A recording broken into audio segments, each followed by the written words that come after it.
Studies show that in a group conversation, the person who speaks first is automatically rated as more competent by everyone else in the room.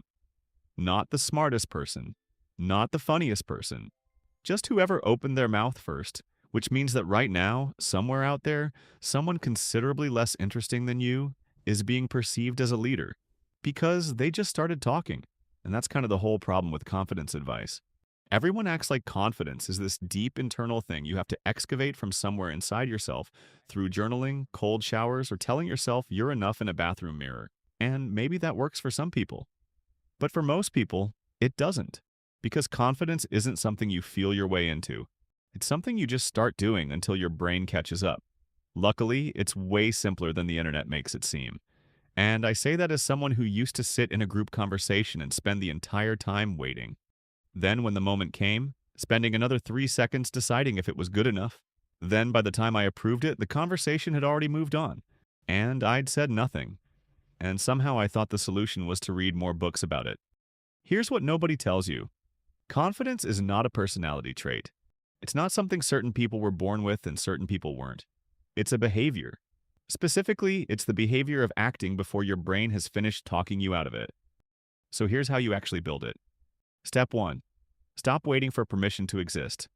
The average unconfident person walks into a room and immediately starts collecting evidence about whether or not they're allowed to be there. Are people looking at me? Do I know anyone? Is this a good time to say something? What if I say it wrong? Confident people don't do this, not because they're not thinking it, but because they've made a prior decision that the answer is always yes. Yes, I'm allowed to be here. Yes, I'm allowed to speak. Yes, this is a good enough thing to say. The decision gets made in advance, so it doesn't have to be made in the moment. The easiest way to practice this is to set a rule for yourself.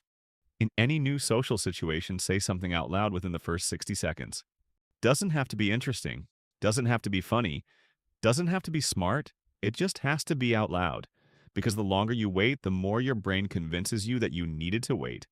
Step 2. Be bad at it on purpose. One of the reasons confidence is hard to build is because everyone's trying to build it perfectly. They want to say the right thing, get a good reaction, feel confident, and then repeat. But that's not how it works. That's like trying to learn to ride a bike by only riding it on days when you're sure you won't fall. Say something that doesn't get a laugh. Make a point that nobody agrees with. Ask a question that leads nowhere, and then just keep going like it didn't happen. Confident people aren't people who never say awkward things. They're people who don't treat awkward things as evidence that they should stop talking.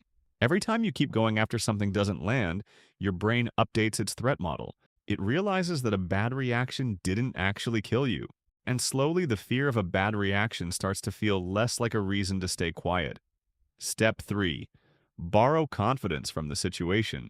There are situations that make confidence easier, not because you suddenly become a different person, but because the situation gives you a role. You're the one who called the meeting. You're the one who knows the answer. You're the one who's been here before, and everyone else is new. So if you're someone who struggles with confidence in open social situations, start in situations where you already have a built-in reason to speak. Teach something to someone who knows less than you. Be the person who already knows where the bathroom is. Be the one who's tried the thing everyone else is curious about. Because when you have a reason to speak, you stop needing permission. And once your brain gets used to speaking without permission in easy situations, it starts doing it in harder ones too. Step 4. Fix your face. Most people who feel unconfident are broadcasting it constantly without realizing. Not through what they say, but through what their face is doing while they're saying nothing. The slightly too fast nodding. The looking around to see if anyone's watching. The small apologetic smile that appears before they've even said anything wrong yet. You don't have to suddenly have great posture and a firm handshake and intense eye contact, but you do have to stop apologizing with your face before you've done anything worth apologizing for. The next time you're in a conversation, just be still. Just say the thing and let it sit there. You'll feel uncomfortable doing this for about 4 days, and then it'll just be how you talk. Here's the part that nobody really wants to hear, though. You're probably not as bad at this as you think you are. Most people who describe themselves as unconfident are really just people who haven't given themselves enough situations to practice in, which means the fix isn't a mindset shift or a new morning routine or a book about the psychology of charisma. It's just more reps, in more rooms, saying more things before you've decided they're good enough. Someone out there is getting credit for being confident right now, and the only real difference between them and you is that they started talking about 30 seconds before you did.